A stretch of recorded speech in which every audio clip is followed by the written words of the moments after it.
அதை சொல்லாதீங்க, அதை கேட்டாலே கஷ்டமா இருக்கு.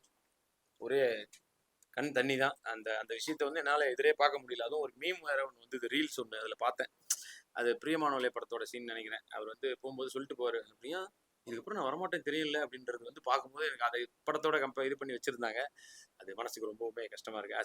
ஆஸ் ஒரு தமிழ் சினிமா ஃபேனா, விஜய் சார் ஃபேனா, ஒரு சினிமால இருக்க ஒருத்தரா, விஜய் சார் வந்து இனிமே அந்த படத்துக்கு அப்புறம் நடிக்க மாட்டேன்னு சொல்றது மிகப்பெரிய ஒரு சினிமாவுக்கு மிகப்பெரிய இழப்பு. ஒரு ஃபேனா எனக்கெல்லாம் வந்து ஒரு கண்ணில் ஒரு அழற மாரியான ஒரு மொமெண்ட் தான் அது. இங்க முடிச்சுட்டு ஆமா. அதுல வந்து விஜய் சார் வந்து ஒரு விஷயத்தை விட்டு போவார். சரிங்களா? எஸ்கே கிட்ட. அப்ப வந்து மக்கள் எல்லாம் வந்து டோட்டலாவே வந்து விஜய் சார் தான் வந்து ரெப்ரசன்ட் பண்றாரு போல. எஸ்கே சொல்லிட்டு ஒரு விஷயம் போயிட்டு இருக்கு. நீங்க பாத்துருக்கீங்க. ஆமா. அத பத்தி உங்களுக்கு இல்ல அதுல நீங்க பார்க்காத ஒண்ணு இருக்கு. அத எடுத்து நாங்க கட் பண்ணிட்டோம். அது என்னன்னா அந்த மாரி சொல்லுவாரு இல்லையா? சிவா சொல்லுவாரு இல்லையா? சார் நீங்க ஏதோ பெரிய வேலையா போறீங்க. இத நான் பார்த்துக்கிறேன். அப்ப பின்னாடி இருந்து நான் வருவேன். எப்பா அப்ப உன் இடத்த நான் பார்த்துக்கிறேன் அப்படின்ட்டு. அந்த கண்ணடா இந்த கண்ணா? இது இல்ல இது ஒரு 3 வருஷம் முன்னாடியே வாங்குன கண்ணு. ஏன்னா எல்லாரும் சொல்றாங்க.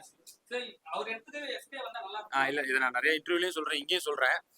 ஆக்சுவலா என்னன்னா அந்த இடத்துக்கு இந்த இடமா அப்படிங்கிறதெல்லாம் தாண்டி சிவா அவர் தனியா ஒரு இடத்தை கிரியேட் பண்ணி வச்சுட்டு இருக்காரு. அவரே நெறைய பேர் இன்ஸ்பிரேஷனா இருக்காரு.